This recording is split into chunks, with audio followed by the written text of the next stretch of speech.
Guys, I want to get loud all of a sudden. Do it. Sorry, I'm going to... It's you. I knew it was coming. I'm sorry, guys, but I need to do that. It is. You feel like Poseidon chucking that bugger down in the water. Chucking that bugger.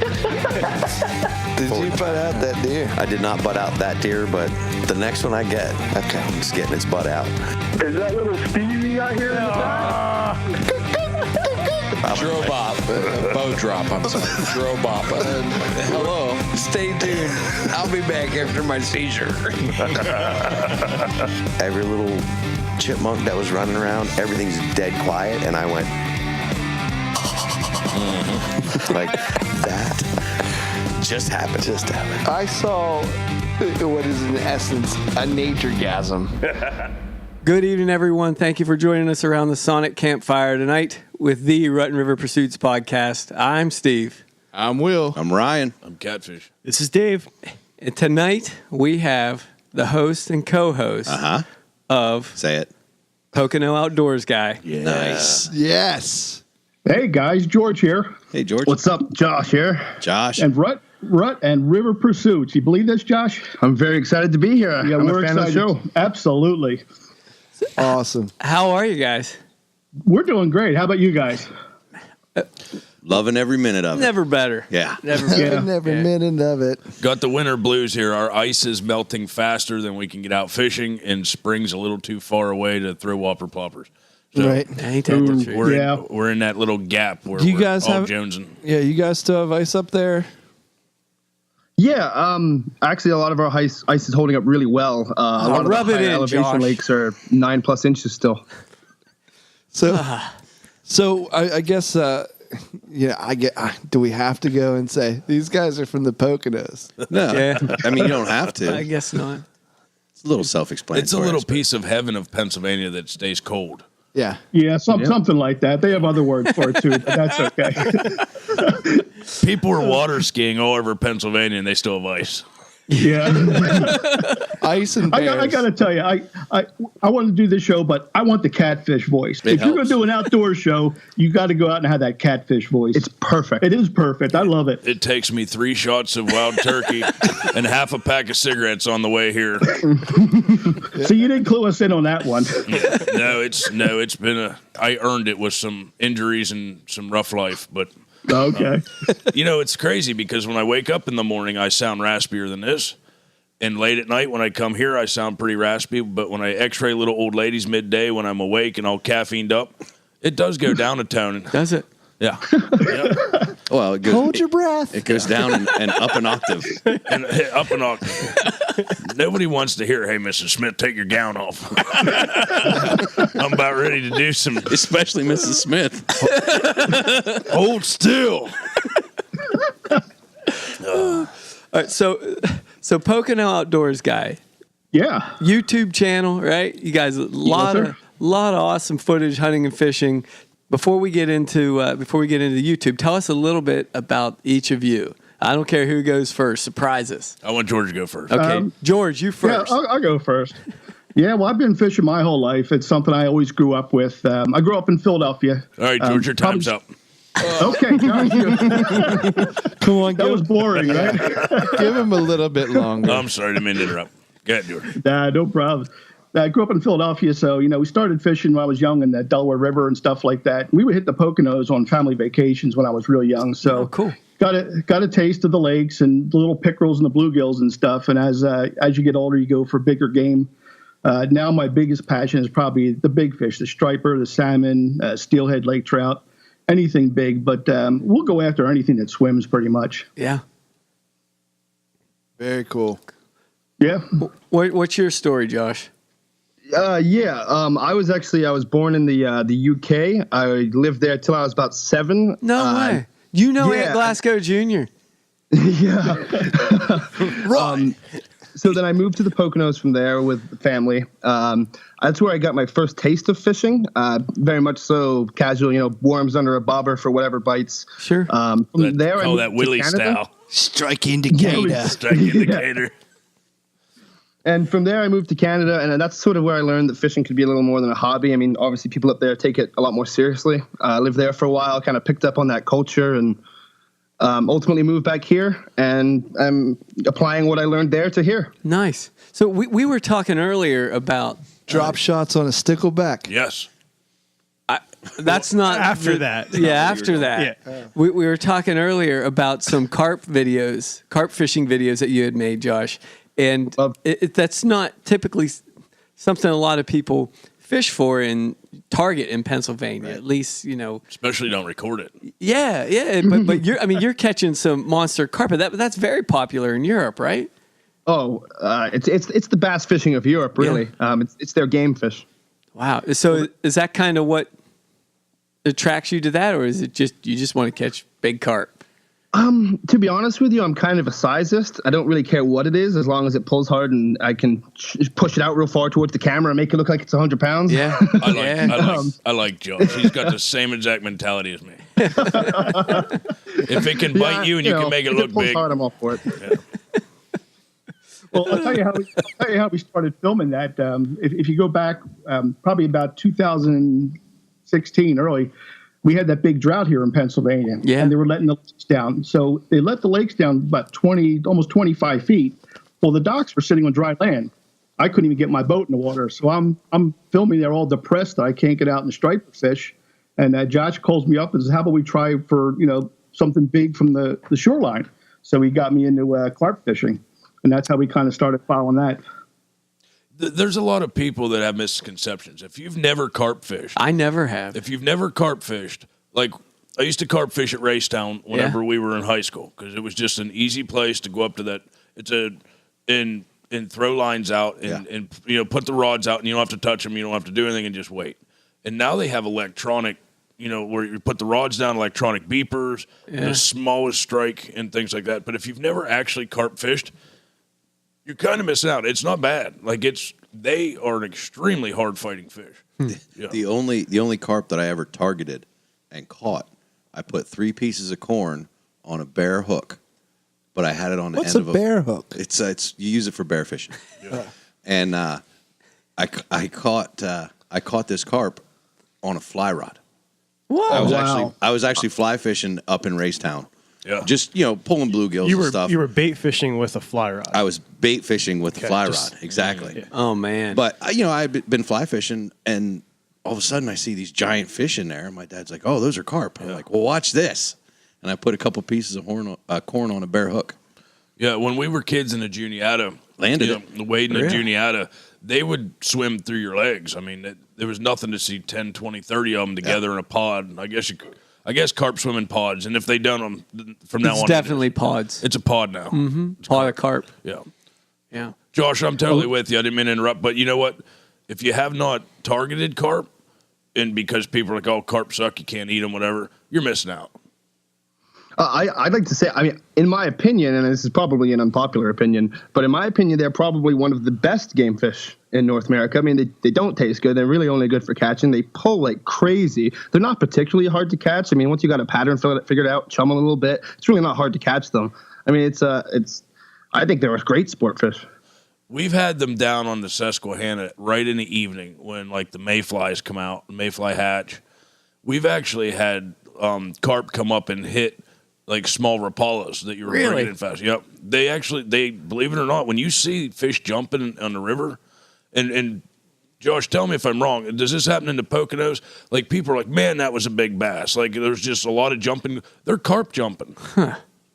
I mean, do you guys see that up there, that your carp jump out of the water? Or is that mostly like a river thing down here? That absolutely happens here. Actually, I do a lot of striper fishing at night, and sometimes you'll hear these enormous cracks. And it's almost like someone dropped a rock in the water. Yes. But the reality is it's just carp rolling over. And a lot of times they clear parasites by jumping. I think that's a lot of the time what's happening. No kidding. Well, I didn't know that. I thought they were eating the mayflies. Yeah. They will eat mayflies, 100%. They're true omnivores. They will eat everything and anything given the opportunity, but they do jump to clear parasites as well. Yeah. I never really thought of or wondered like what carp eat. It's not, they don't eat things that swim, right? Or they am I eat wrong? corn. Other than corn. Yeah. Well, I don't know if corn. That's is like- swimming. You gotta put it on a bear Breadcrumbs. hook. That's like your number one like go-to bait. I like fishing with Corn. canned I like corn. Here's a big misconception. They're such a huge fish that people want to take a substantial size hook, throw the biggest night crawler on they can, or 14 pieces of corn, Go on. and throw it out. However, like the really honestly best way that I found to catch them was the smallest hook I could get away with and a small piece of bait. Like One Yeah, Really? that's exactly what we do. Exactly. Yeah. The hook I use is probably as big as my pinky nail. Yes. But the key is to have it, it's not going to bend out like a girthy hook. Yeah. That's a size 8. It's weird because they swim around with that little vacuum cleaner, face of theirs, little sucker face, and I think, it's just I think that they can feel the hook. Like if they can't feel the hook, once and then you hook more of them. I mean, I don't, Josh. So you agree? Like a smaller hook is better. Oh, 200%. They're a very sensitive fish. Like you said, they have a very soft mouth. They're able to detect foreign objects in there very easily. They're also an incredibly intelligent fish. I mean, I don't know how you measure fish intelligence, but they're definitely up there with one of the smarter fish. They definitely learn very quickly. They learn from their mistakes. Smart fish, indeed. Even patterning the chum, they'll know to come back for the chum the same time every day if you do it right. No, they do. There's a creek behind my house. And I have carp in the creek, and I throw corn out there, a couple handfuls every night. And they're not there like midday, but they'll be right there. What are in you the chumming evening. them with? Corn. Corn. Dog food, corn. Not corn dogs. Whatever. Sometimes table scraps, No kidding. Yeah. You know why fish are so smart? Why? They swim in a school. They swim in a school. Oh. Yeah. I didn't see We'll leave that one in. What? Dang it. What do you mean you didn't see that coming? I didn't. So George, you say you grew up on the Delaware River, right? Yeah. So you got to be striper fishing down there, right? Well, what about shad? Yep. Why do you have to exclude shad? I don't like shad. Well, that's the shad are only there in the spring when they do the run. Yeah. So that's the rite of spring. to Let's do the shad delve run. into the shad fishing then, George. Do people fish for shad? Some people do. Oh yeah, that's it's not really to eat. That's another fish that like the carp that you're just out there to have a good time and catch them in numbers. Well, enlighten me, George. How do you catch a shad? What setup do you use? Actually, very light rods, light line, little shad darts or little shad spoons. They're called a flutter spoon, and you basically just want to get in the current. They're going to school up. They're heading up river to spawn, and we used to go around Tullytown. We used to go up. We've been fishing by Easton. Yeah, I think Easton. in the last year. No, Yeah. it's around that area. That's a pretty big event. I mean, it's kind of like our first day of trout season, Is it? but just for the shad, right? Yeah, mean, because they're never only knew that. there for a short time. Yeah, and it can be like wall to wall people.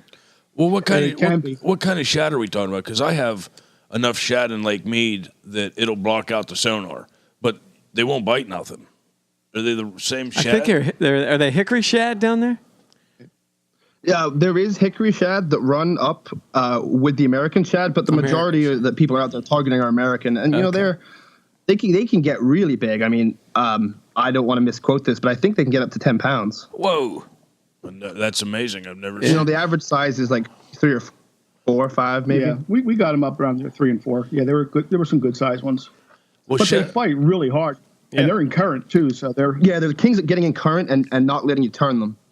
I've caught thousands of these things before with gill nets, dragging them Oh, behind gill net, boats yeah. because we use them for catfish bait for blue cats. But right. I've never caught one on a line ever, so that's kind of intriguing to me. Wonder what shad you're catching. Maybe I don't. Gizzard honestly. shad. Yeah, they're gizzard shad. Probably gizzard They shad. stink like crazy stink. That's why Oh, they're if good they bait. stink, they're definitely gizzards. And They're they're slimy.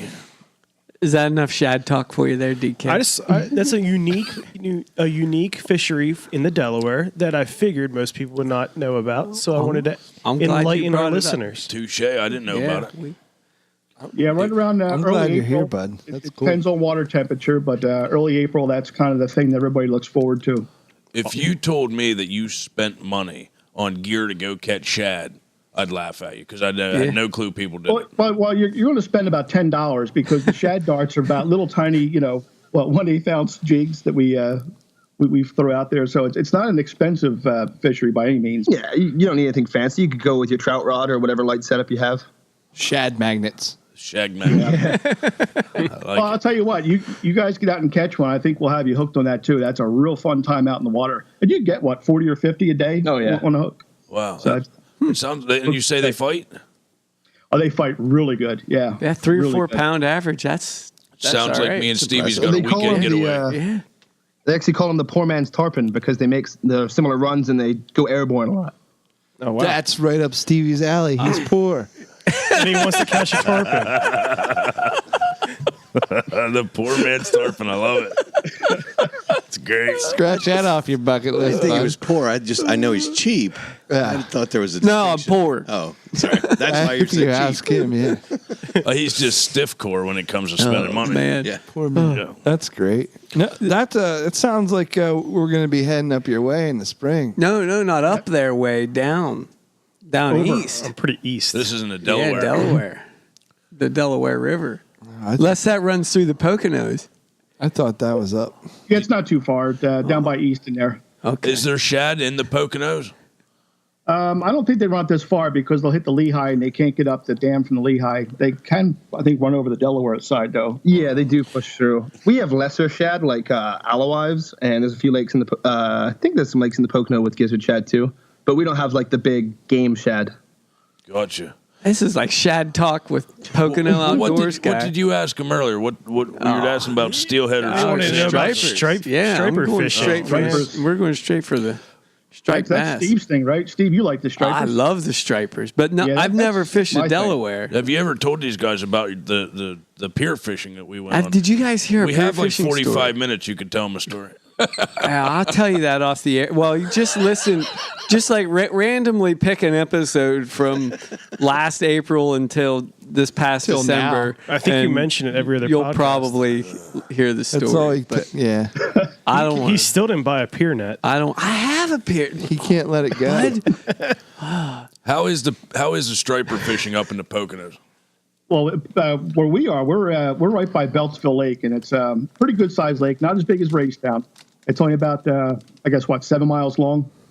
But it's pretty much loaded with some stripers, both hybrids and purebreds. We like fishing them there. We troll for them. We, night fish for them with some chunk bait and live bait. The river, you get a regular run. They come up the river for spawn, so you got to be there at the right time. Yeah. I moved out of Philadelphia before I really got into striper fishing. We would catch them by accident, basically, when I was young, because we Isn't were that catfishing. something? Yeah. You hear about these. I'm down there targeting them, and you get skunked, and a guy out largemouth fishing or catfishing, and That's how I catch them in Lake Mead. Catch them by accident. Yeah. Jeez. It's one of those things I wish I knew now what I knew then, or Yeah. But just as you get older and learn how to fish for these different species, you just fall in love with stripers. I don't know how you land a 15, 20 pounder and not just fall in love with catching them all the time. So you get down into the bay at all? Chesapeake, yeah, I was down there a few times. And there's some good fishing. That's actually one of the techniques I use up on the freshwater. You get down there in Maryland, they'll troll the typical just bucktail jigs with a trailer on them. With the Yeah. mojos. That's one of my Yeah. favorite times of the year. You said it, George, absolutely perfect. If you time it right. We used to go to Port Deposit, Maryland. And, they would come up from the Susquehanna Flats right there and hit Port Deposit. Right. And there's only 5-6 miles of river before it hits, the dam down Lake Aldrin, I believe. Right. And that 6 miles from the flats in is just a super hot spot if you catch it at the right week, the right 2 weeks. And that's what we would do, just troll for them, and it's it's a good time just to hang out on the boat. And they're just monsters. We caught some monsters down there. So you got to get down there in that trophy season, and they have some of the areas are restricted, so you got to get in the right area at the right time to get those trophies. So you're rigging tandem bucktails on landlocked stripers, and you're successive. Is what you're? Yeah. That's awesome. That's kind of like my go-to for me anyway. Josh and I have completely different ways of fishing. I think that's what gives us a bit of an edge. Are you running? Running planer boards with the clips? I do. I run planer boards sometimes. I run dipsies, dipsy divers, and I'll run downriggers as well. Okay. Downriggers is my go-to with bucktails on it. Really? I'm new to that. That's how I catch my king salmon on a downrigger. So I'm used to picturing what they're catching down, like the size bucktails they're using down the bay. 4 ounce, 6 ounce bucktails. What kind of weight are you using on a landlocked? I actually go like usually 3/4 1 ounce. No kidding. But like a big. Well, I don't need the weight to go deep. Right. That's the thing. True. So I'm running them off a downrigger.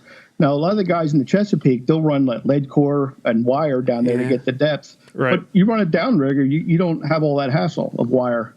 Right. Yeah. Is chartreuse like your go-to color?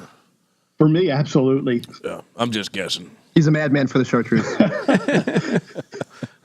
Yeah, a couple guys want to, hey, why don't you try this bait I made for you? What color do you want? It's like you don't even have to ask, No, just give me 15 in the same color. Exactly. Yeah. Well, my philosophy is, fish is only going to bite what it can see. So I think I try to make it as visible as possible. Do you take a comb with you? I mean, I know a lot of times in the Chesapeake we got to comb the skirts out. No, I've never done that. No. I think it's more for the jellies. Well, that's more for your beard, bud. And it's such large bucktails. They're such big that's true. bucktails They're on good the to go. Chesapeake that you have to comb them out. I'll tell you another thing about like the lakes we fish. The primary forage is alewives. So I mean, on the bay, a lot of time these fish are eating big bunker, and these alewives are usually like 3-4 inches. So I mean, you're not hurting yourself by using a big bait, but if you're going to match the hatch, you want to keep it small. No, it makes total sense. Now, can you catch them with a gill net like I do? Can you throw a cast net? Yeah, you're legally allowed to cast net them. And do you put them on alive? Just drop them straight down, or? We do some drop fishing like that. We'll run live baits off of bucktails once in a while too. We'll use a live LY as a trailer. We do cast for them. You can keep 100 a day or something like that. So we'll load up on them, use them for bait too. And now, is that something that would work better? Not that I'm trying to take notes so I can come down and fish where you're at, but around around the piers and pylons, any kind of bridges, like with the more live bait drop fishing like that. Yeah, we tend to see a lot of guys doing that with big live baits, especially at night. There's down by the dam. There's a big runoff where it's some structure there in the middle. I'll see them float big baits out there down by the one bridge. So it's they're all over. They kind of hang out in the points. During the day, they go real deep. So we'll look for the thermoclines and troll them right under the thermocline, actually. I'll tell you, I've never caught a freshwater striper, and that's on my bucket list. And I've tried, but Racetown is where I would go, around here to catch them. And yeah, I was going to say, you're so close. That's one of those. You bought a kayak. They're in Lake Mead. Yeah. You just got to come over and do it. If you don't run downriggers, Racetown's got to be tough. Yeah, it's tough. But There's like that's a top one of water the most bite at night though, at Racetown. That's one of the most closely guarded secrets in fishing. Nobody talks about it. Nobody. Like if you go on YouTube and look at Racetown striper fishing, there's like 2 videos, and there's a little ice cream shop up there in the middle of nowhere in the mountain, and some guy with the picnic table was telling some people how he caught him once, but we never saw him again. I was going to say he ended up he disappeared. Van pulled out. Off he went. They stole his boat, his truck. He disappeared off the face of the planet. And I get it. There's a couple, really good guides up there that's how they make their living. So they're not going to go and all. Sink a bloodworm 20 feet down and dance. I've sideways. tried bloodworms there. Yeah. And that's your go-to. That's your chartreuse bloodworm is Stevie's go-to. Chartreuse dyed some bloodworms and Gummy worms. But no, I'll tell you one of the things that Josh likes to do is, like I said, we have different styles. I like trolling deep water. Josh likes chasing the blitzes and hitting them up on top water. Yeah. Let me go ahead. What's your top water lure there, Josh? Well, I mean, if we're talking in reference to the blitzes, it can be literally anything. I mean, you're casting into 100-feeding fish. It doesn't matter. But if you're just free casting, I like walk the dog style stuff. I always match the hatch with aloe colors. So, silver on the bottom, a little bit darker on top. And usually I'm working it pretty aggressive. I don't let them think about it. They either got to eat it or not. Nice. Should we let them in a secret for this year, what we're going to try? Yes. Have at it. Yes. Yeah, so this year the trick is going to be Josh is going to be hitting topwater stripers with a fly rod. We're going to be out in the boat. He's going to get out in the bow of the boat.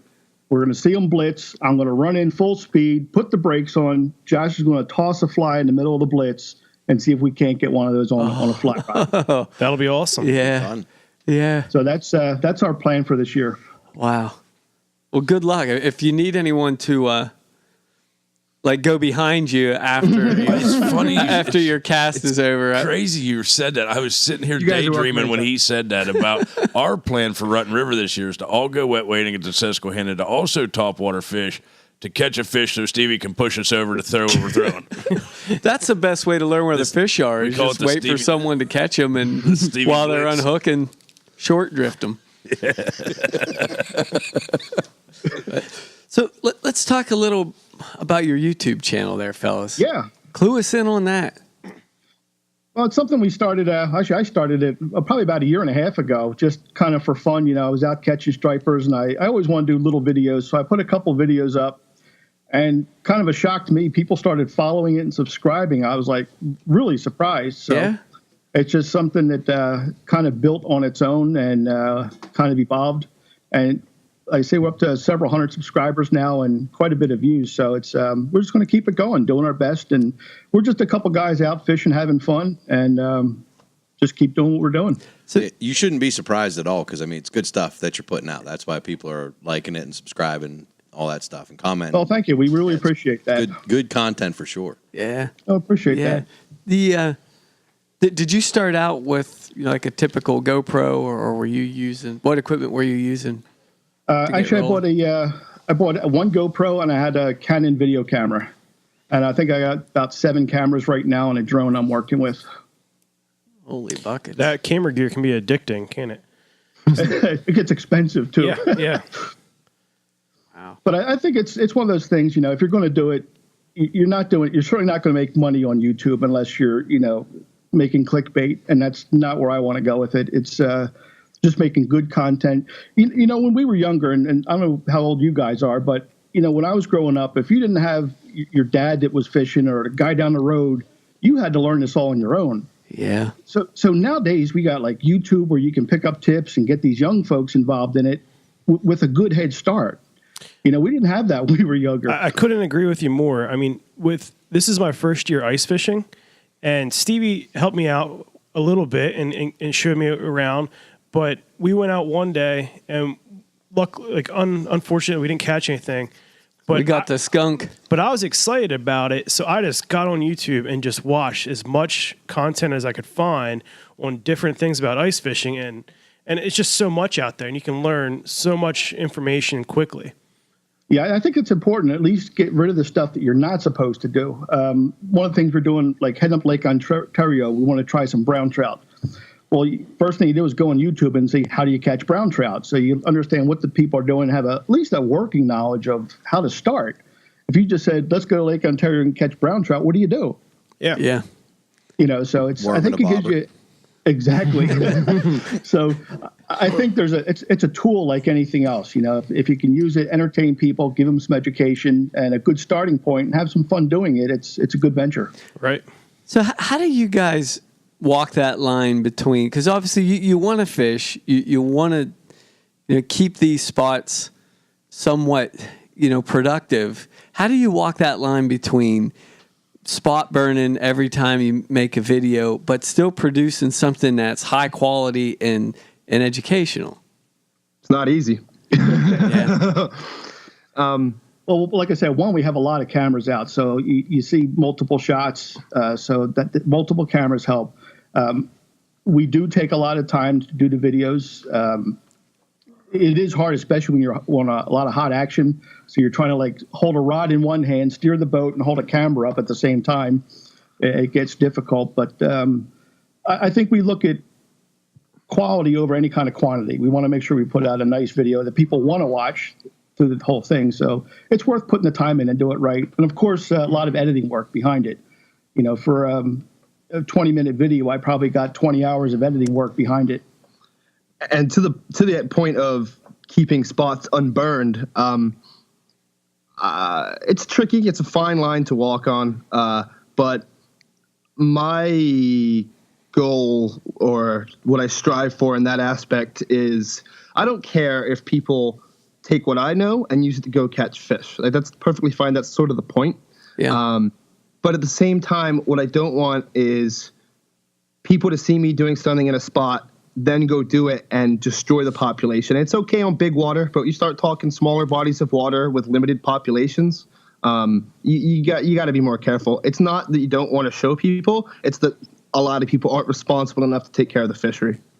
Yeah, some of the videos we didn't even say where we're at. We'll just say we're on a remote lake or, and the locals will recognize it, but the smaller bodies, we generally don't disclose which secret which pond deep in the woods. A mile and a half back.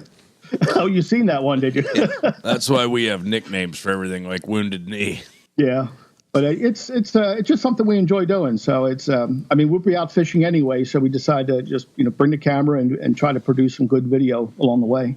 Do you do all the editing yourself, George? Yeah, I do all the editing. Yeah, Josh does some of the filming now. He does. Matter of fact, he does quite a bit of it. You seen the last episode with the mile and a half back in the woods. That was a GoPro and a Canon, I think you had. Yeah, my Hero 4 and my Canon, Yeah. Wow. So he just brings along as him and his buddy were out fishing, and then he dumps the footage off to me, and we do some editing. How did you guys ever get together? Like, how did you guys meet? How did your working relationship ever start? Why don't you take that one, Josh? So at the time, there was very limited options on the lake. The lake was down. I had seen his videos. Actually, to be honest with you, when I first saw his videos, I actually thought he had a company producing them because they were so well put together. Yeah. And I emailed him, and I just wanted to get to know him. And, if anything, maybe just steal a few striper tips off him. Don't tell him that, though. We would never tell him that. But, we got together. We did some, like I said, we did some carp fishing for the first time. I think we got one small one, right? We got one small one, yeah. And from that aspect, kind of went, all right, well, that's not going to do it. So we got to get together again at some point and redo this with some bigger fish. And that happened, and we just sort of kept it going. Just kept moving from there. It's a good partnership. I mean, Josh is, if you knew Josh, he gets upset because he has to stop to eat and sleep. He can't fish around the clock. And that's the kind of guy he is. I said, again, we have completely different styles. So if one way's not producing, we bounce off the other one and use his style. We can generally come up with fish if we both put our heads together. That's cool. Yeah, it works. It takes us like 8 or 10 guys to do that. So, good on you. They're over here, guys. But yeah, it's a good friendship, and I say we just really have fun doing it. Do you guys keep a blooper reel? We keep thinking about that because there's tons of it. Obviously you don't see it, but I got all kinds of footage. We're going to put together a blooper reel. That's my favorite. That's what I like to see. What's the first thing that comes to mind or the first incident that comes to mind when we say blooper reel? Well, we were out, I think about this time last year, and we were going for brown trout on one of the creek arms here by Beltsville. And we were just forever trying to get a fish. And I finally get one, but I had my spinning reel. I had the drag backed off so light. I set the hook, and I had this massive bird's nest.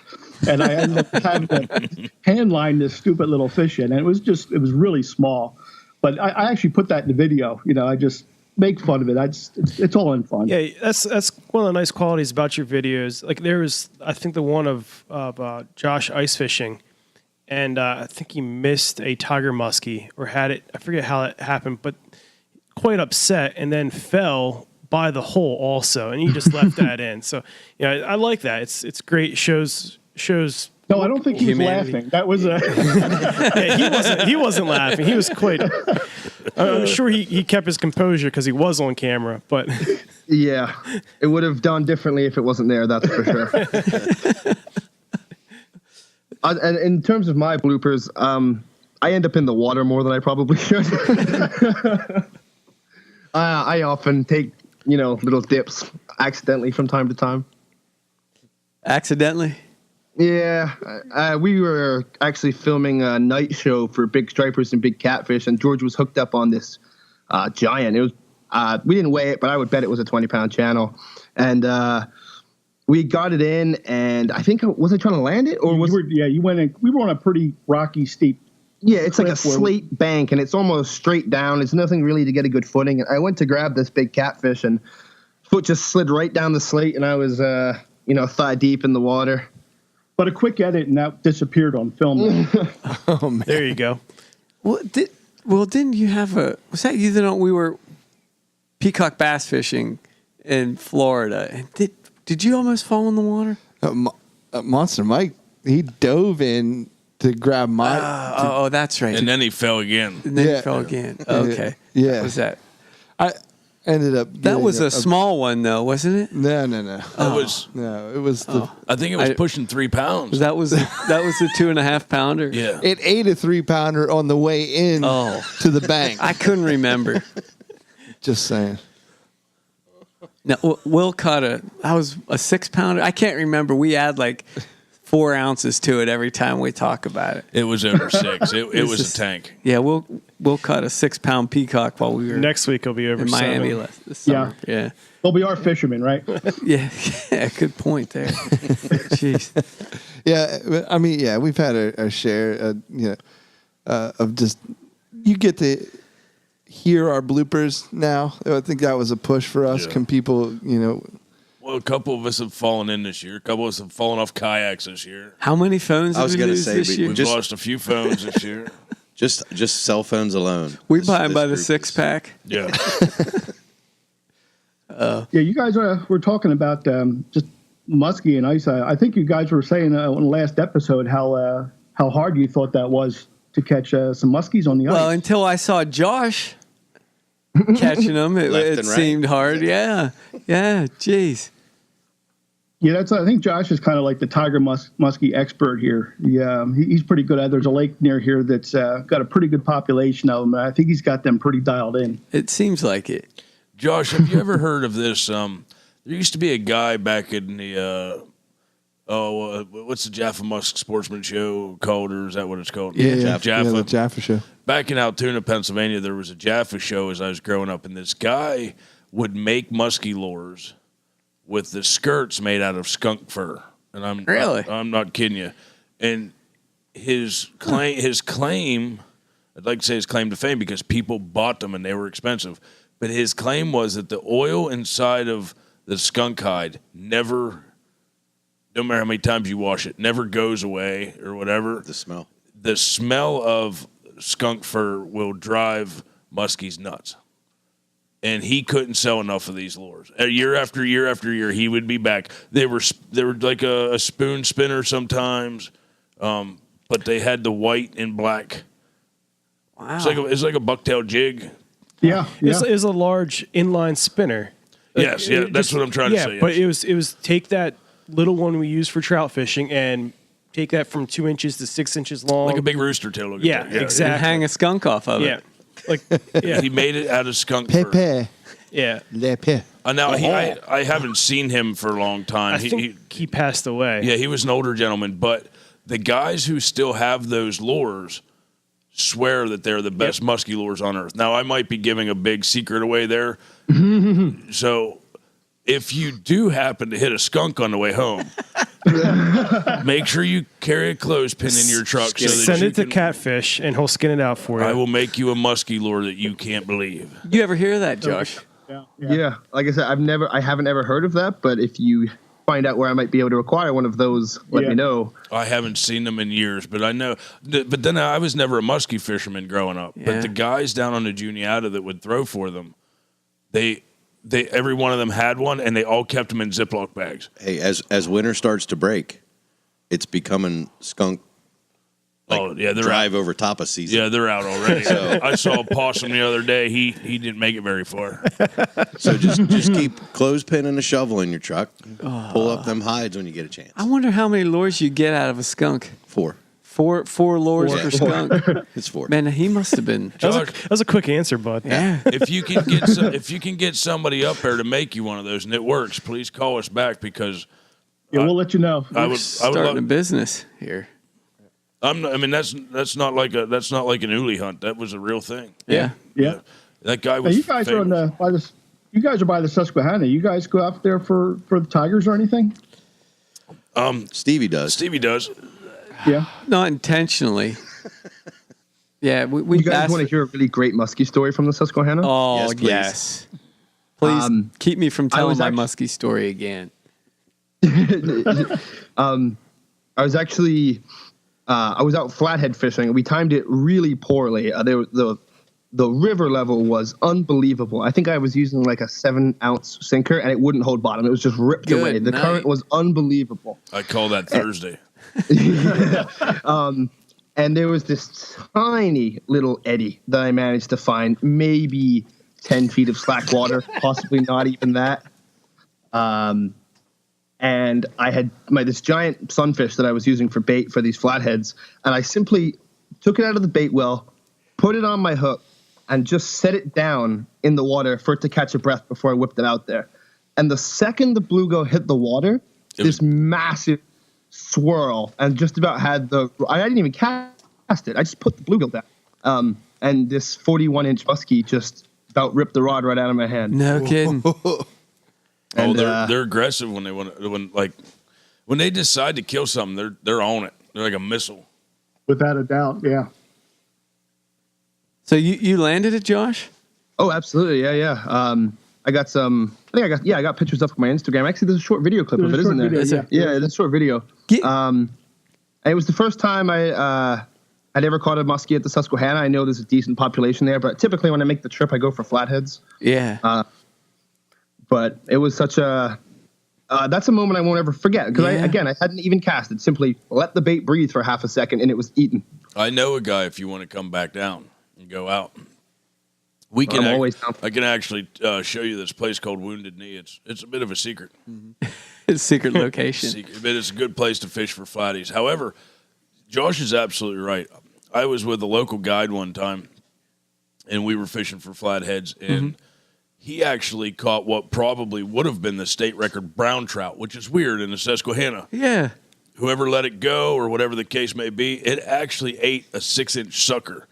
Like a 5-6-inch sucker. We're fishing for catfish. Yeah. I saw that. Yeah. I was with you. Yep. Yeah. Got pictures of it. He put it in a tank. They tried to get the state record and everything else, tried to get it cited, and they wouldn't believe his story. I was like, dude, I saw it. Yeah. It's like it was a monster trout. But No just kidding. like your muskie story, we weren't even fishing. I'd never even seen a brown trout there before. Yeah, why would it? Right. That's like the last place you'd expect. Susquehanna's got lots of surprises. Josh, Was that on the main river? It was, absolutely. Wow. And it was down south. I'd like to say by the Route 30 bridge area. Gotcha. Wow. That's amazing. Josh, give me a primer on how best to hold a muskie, how to lift it out of the water. Don't go there. Yeah, Isn't- please. isn't- Score it, remove the hook. Isn't that ice fishing episode? Stick your thumb in its mouth and turn it clockwise. Lip it. Lip it. Yeah. No. Grip it and lip it. Don't ever It's do almost this a to a family of controversial badgers. Because everyone's got their own way of doing it, and everyone thinks some ways better than the other. People say don't put your hand anywhere near the gills. I personally think the gill plate is the best place. You obviously want to be making sure you're not touching those red gills. Yeah. But that plate on the side is probably your best handle, and then your other hand to support the underbelly. You could try and do both hands under the underbelly, and that's probably better because you're not going anywhere near the gills. But in my mind, it's better that I carefully hold the gill plate and not drop the fish than trying to hold it by both hands underneath and then it squirms and gets out of my hand and smacks its head on the ground or something. Yeah, because a smooth release, a nice, easy release is always good on the fish as well, right? Yeah. Yeah. Muskie can be pretty sensitive too. Yeah, if you ever watch some of these episodes, Josh usually ends up hugging the fish. I mean, he's pretty gentle with them. They start getting squirmy. He's puts a big old bear hug on them. I don't like to You're drop okay. fish. You're all right. My wife asked me if I was going to tell the story of George tonight, and now that you say about how muskies are, sensitive little creature, I might just have to go ahead and tell you that. George, I had a muskie in my bait tank one time that was about 4 inches long, baby muskie, and I named him George. Not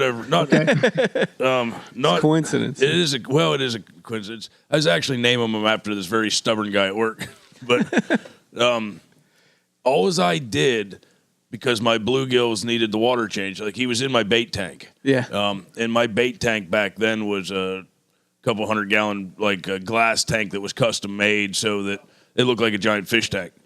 All as I did was change the water, and the few degrees in the water temperature literally shocked him. And I took him down to the creek and everything. As he was shocked, he would not come back. He died. And I felt so horrible that I was like, there's no way that muskie had that much of a reaction to the different water temperature. But It must have. George, that's all it took George to go belly up.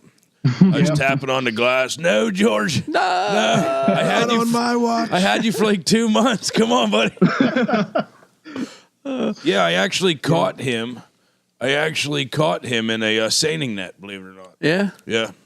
That's hilarious. I've also caught probably an 8-inch muskie in my cast net for aloes. Yeah. Wow. He came home with me. He liked it in my house for 2 months, and then I changed the water temperature 8 degrees, and he crowed. That was it. That was it. George was done. George the baby muskie. So you guys were just on TV here this past week, right? Yeah. We up on WNEP. It covers Northeast and Central Pennsylvania. I don't know if you guys get it out by your way. We don't. Yeah, but they did some ice fishing on Mock Chunk Lake up here. That's right outside of Jim Thorpe. Just took the guys from the TV show out, did a little first ice for them. It was their first time on the ice this year, so Josh and I took them out. We had a good day, caught a bunch of pickerel and actually a couple of largemouth, too, through the ice. Yeah, I saw that. You know, one thing that shocked me, or really surprised me. 8 degrees temperature. It shocked me worse than an 8-degree muskie tank. Temperature shift. Temperature shift on a muskie. The one largemouth you caught, Josh, it was maybe 10, 12 inches, and you were using shiners. And it had, I think, stole the bait and then come back and ate another shiner, and you hooked it. Was that right? Yeah, it actually had both shiners jammed into its mouth when I pulled it out of the hole. So at least if you listen to the general consensus or the experts on ice fishing are always talking about using small baits, and fish are slower in the winter and they're not going to feed on on larger baits, all those that sort of general theories. That just blew that right out of the water. That raises an excellent question. What's the biggest bait you've ever used through the ice, Josh? Yeah. I was recently fishing with a friend in New Jersey, and we were using some. The biggest I had down was a 9-inch sucker. My buddy had a 15-inch sucker, and he ended up catching a 48-inch muskie through the ice. Wow. Yeah. Now Stevie just looks confused now. People are telling him 2 different things. Yeah. I'm intrigued. You know how much bait Stevie brings fishing? He's going to have 9-inch suckers. 16-inch suckers. Yeah, it's bloodworms, tiny little minnows. Waxworms. Man, we could have caught those pickerel if we had bigger shiners the other weekend. I'm going to need like 42 angle coolers, whatever. We're going to have a 4-wheeler pulling a 12-foot trailer. What is it? What would be a good bait to fish for pickerel through the ice? I mean, there can't be that much different than a muskie. Well, you guys were using shiners, right? Just fatheads. Just They small? were what? Some were 3 inches maybe. Yeah, just you kind of. Wow. I think I went to the bait store and asked for mediums and larges. And this was all on tip-ups. Yeah, that was I think we had 1 or 2 on a jigging rod, but most of it was on tip-ups. They were all 14, 16 inches. There was nothing monstrous. That lake is plagued by quantity, not quality. I wish we would have got into some quantity, not quality. Story of my on life. Saturday. Yeah. Welcome to my world. No, Josh did get a nice bass. That second bass was really nice. Yeah. Especially for that lake.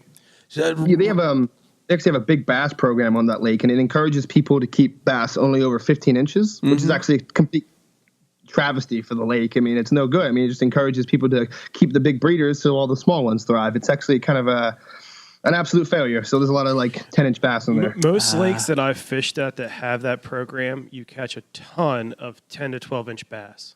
Yeah. How is it a big bass program? I don't understand the logic. Yeah, you're keeping the big bass. You're not letting them breed. So, Yeah. That's the program. yeah. they want rid of all the big It's called bass. the Keep the Big Bass program. Yeah. I don't know what's so confusing about it. It's laid out right in the name. Ryan and I were talking about this the other day in the truck. Why is it that you don't catch that many bass through the ice? Where do the bass go? I don't get it. I've caught one, maybe 2. I know one for sure, bass through the ice in my life, as much as I've ice fished. Do you guys myself? do you guys catch many bass? I don't go for bass too much. I mean, largemouth. You got in the lake on a Sunday. There's 8 million Ranger bass boats out there pounding the shoreline with spinner baits. No. I'm talking about through the ice. Well, we don't really target them. We were going more for. We originally started looking for the crappies. We were down the deep end of the lake trying to scout them out and couldn't find them. And we knew in a couple of days we had a TV show coming up, so we went hit the shallow side. Figured at least we can get some pickerel and get these guys on some fish. Yeah. And I guess the bass were kind of an accident, to be honest with you. But they were right in there with the pickerel. How many did you get? 2 or 3. Yeah, 2 or 3 bass. So it can be done then. I'm just fishing in the wrong spot. I would tell you that. I mean, bass through the ice can be a little unpredictable. If you want to look for something that's likely going to hold bass, I would say find live vegetation. The oxygen it gives off over winter is very beneficial for them, and they can also ambush stuff from the weeds. So yeah, my lake don't have anything like that. Yeah, Aaron Ole said that same thing. Weed lines. Yeah, weed lines. He said shallow. Yeah, the weeds are dead in my lake in the wintertime. So I mean, That plus footage- they treat the lake, so they kill the crap off. That footage you saw when we were catching those pickerel and bass, that was probably only 6, 7, 8 feet of water. Was it? Well, that's probably it then too. I mean, I caught a big bass, but I don't ever fish in less than 10 feet of water out there. Yeah. They're 10 to 22 feet. Yeah, when they're suspended, the crappie. Yeah. I mean, we tried to hit the crappies this year. We had a good bit of ice, but we just slammed perch, and the crappies eluded us. I mean, we caught, a couple, 2 buckets full maybe of crappies, but the Perch was like a Truck full. Yeah. Yeah. A truckload. They ate all my wax worms. Yeah, they were hard for us to find too. It's just the crappies were elusive, but they say the pickerel were just all over it on the other side of the lake. So, if let's say hypothetically that you would have, 7, 8 new friends that want to come up to the Poconos. I knew it was coming. Just hypothetically. Yeah. Bring our GPSs so that we can mark your holes in the wintertime. Of course. Yes. I mean, that's how fishing goes. So, no, seriously. I mean, like, when do you go? All of us carry deepers. Yeah. We won't be making any mathematical maps. Not at all. Not marking GPS locations. Topographical maps. Yeah, underwater topographical maps. If somebody were to want to come up to where you guys are in the Poconos for the weekend and wanted to ice fish, without giving too much information away, can you give our listeners this would be a good starting point? Like a guy that, a lot of guys come up there for weekend getaways with their woman, and they want to just, hey, I got a couple hours to go fishing while she's in the spa, but they have no clue where to go. Got even like a boat ramp, someplace they could walk from? I'll let you call that one, John. Do you want a location to try? Like a general lake, state park type Yeah, thing? anything like that. Like just a good starting point if you only had a few hours. Oh, sure. Well, the lake we filmed at Mock Chunk is a really safe, reliable bet. For ice fishing, too, it's so high in elevation. It's our first lake to freeze and the last one to defrost. And that's got, like I said, it's got a crazy bass population, lots of pickerel. You could basically go there with a couple flags, and even if you did everything wrong, you'd still probably catch a few fish. Probably Toby Hanna, too. Toby Hanna's another good one. In terms of just very, very basic tips that would help, the biggest thing I see people not doing is not using fluorocarbon. And we have such clear water around here. I mean, Beltsville probably has upwards of 12, 13 foot of visibility. And it doesn't sound like a lot, but I mean, when you're using mono or braid right to a hook, I mean, it's visible, it shows up, and the fish are pressured. So I almost exclusively fish with fluorocarbon. I don't go crazy on my hook size. I always go smaller rather than larger. And don't overthink it too much. I mean, you got to let it play out. I mean, if you're checking your lines every 2 seconds and moving, people overthink it too. Yeah, I mean, I've seen people. I mean, I'm not mentioning any names, but there's Steve Miser. It's like breadcrumb trail out across the lake. You can just follow the holes until he catches a fish. It's like hole. Oh, Steve caught one. Here he is. He's fishing.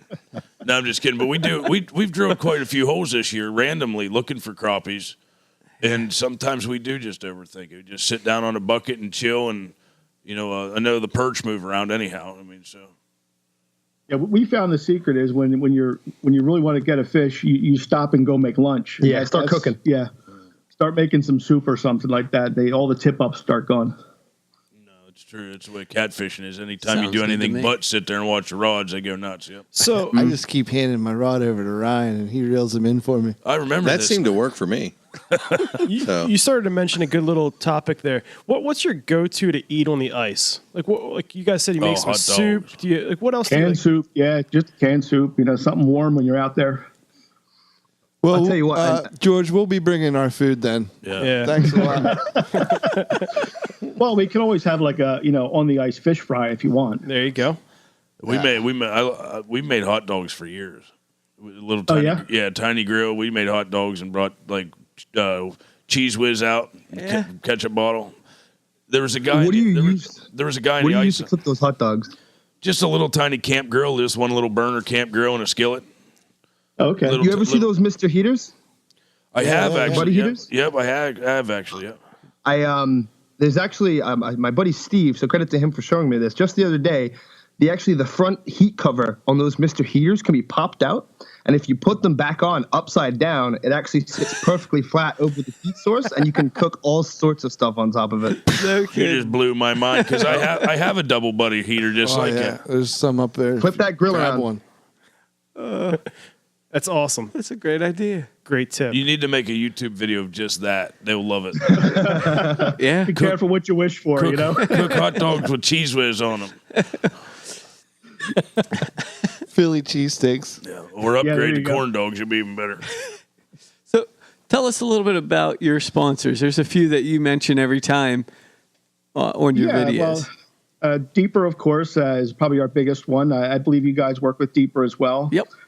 Yep. Oh, it's just a actually how great bunch how we met up with you guys. Yeah. They're just a great bunch of guys. They're really supportive, especially on pro staff. Another one we just picked up is Dunkelberger Sporting Goods. That's a big outfitter here in the Pocono area. If you fish in the Poconos or hunt, everybody knows Dunkelbergers. So we're working with them recently. Another company is called Revolution Trolling Spoons. They're a local lure maker here. They make some great spoons for trolling, like salmon, steelhead, stripers. They even have some saltwater stuff out now that's doing really well. Another company called Fat Cow Fishing. They make jig strips for the bucktails. So we're going to do a video this year showing them because bucktails is one of my big things, trolling them around. So Is it? yeah, You really definitely got to check out Uncle Catfish's skunk musky baits. we're going to have to look for that one. Yeah. .com. Early 2019. At Bob's Your Uncle Tackle. You just don't want We'll to. put you on the splash screen there, Catfish. You definitely have to get them. You can't get them factory direct because the guy stinks from killing skunks. Mail order only.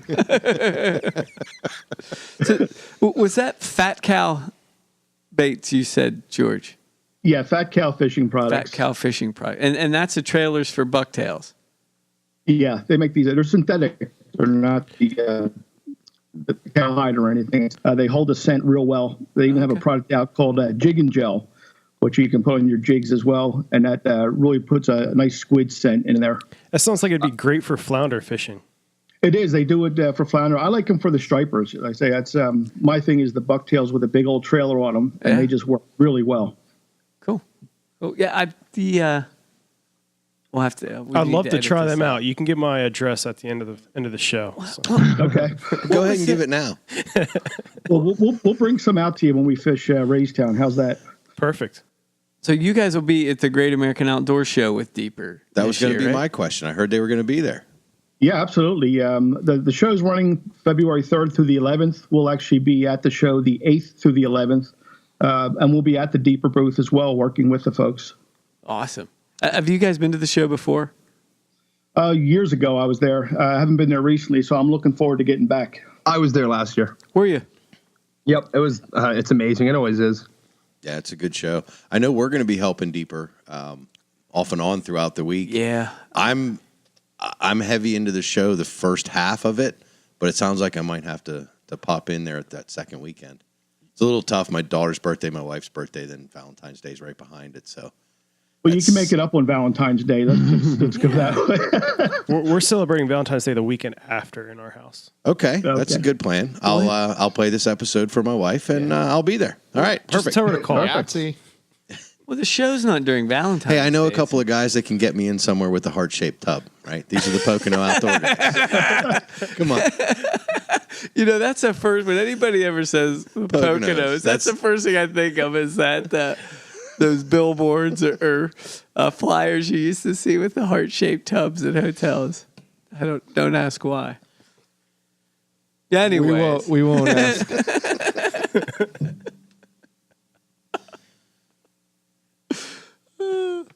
Well, I have to say this, George. This has been awesome. Thank you so much for coming on the show, George. It was absolutely our pleasure. We enjoyed it. I get to not be reprimanded for talking nonstop about fishing. No, you guys are awesome. This has been great to set. Stevie set it up, and to have you guys on, making PA sexy. I know that might not be your goal. It's kind of our goal. It's to kind of just bring a little bit of attention back to PAs if we don't garner enough.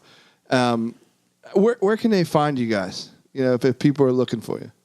Well, you can get me on Facebook or YouTube. Look up Pocono Outdoors Guy, and I say both. And we're also on Instagram as Pocono Outdoors Guy. I'm just want to fish all day on Instagram. Perfect. That's easy to remember. Yep. Well, you guys have an open invitation. You guys ever want to come out east and do a little fishing with us, you're always welcome. Come on out. We'll do a show with you and put that on YouTube. Yeah, that'd be great. Awesome. No question about it. Done and done. We're in. See you Saturday? Or was that? You guys still have lunch in the boat. That's for sure.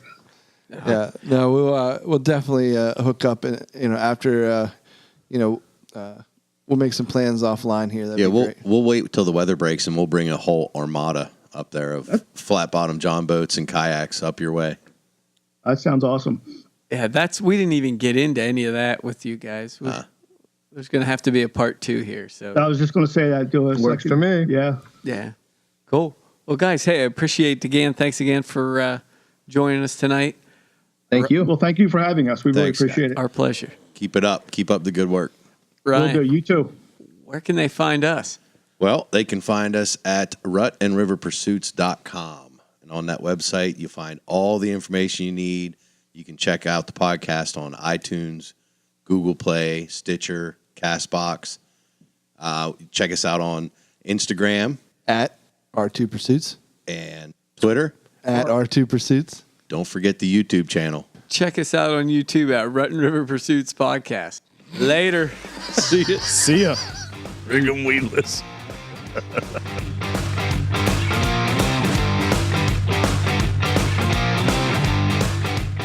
To be honest with you, I'm kind of a sizist. I don't really care what it is as long as it pulls hard and I can push it out real far towards the camera and make it look like it's 100 pounds. Yeah. I like Jones. He's got the same exact mentality. If it can bite you and you can make it look pulls big. hard, I'm all for it. You know why fish are so smart? Why? They swim in a school. This one's cool. Oh. Yeah. We'll leave that one in. What? What do you mean you didn't see that coming? I didn't.